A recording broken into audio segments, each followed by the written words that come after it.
গাছ কাটার প্রতিবাদ করেছিলেন একজন, তো প্রতিবাদীকে বেধড়ক মারধর করার অভিযোগ উঠল কাউন্সিলর অনুগামীদের বিরুদ্ধে। কসবার ঘটনা, কসবায় গাছ কাটার প্রতিবাদ করায় কাউন্সিলর ঘনিষ্ঠ 91 নম্বর ওয়ার্ডের কাউন্সিলর ঘনিষ্ঠর বিরুদ্ধে অভিযোগ ওঠে যে দুই প্রতিবাদী তাদেরকে মারধর করা হয়েছে, যদিও কাউন্সিলর ওই অভিযোগ অস্বীকার করছেন।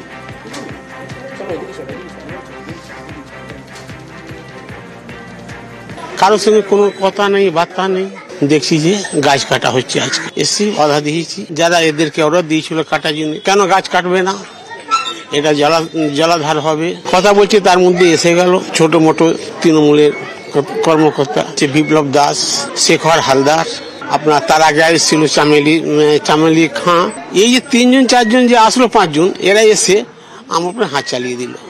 নাকটা ফেটে গেল, এখানে নাক থেকে রক্ত বেরোলো, হাঁটুতে লাগলো। মহিলারা এসে আমাকে হাত ধরে তুলেছে। এখানে বাচ্চাদের খেলার জায়গা, এখানেই ট্যাঙ্কি করতে হবে, এরকম কোনো মানে আছে? আমরা তো জায়গা দিচ্ছি, আপনাদের জায়গা দেওয়া আছে, লোকজন নিয়ে এসে এত দামি দামি গাছ কেটে ফেলে দিচ্ছে।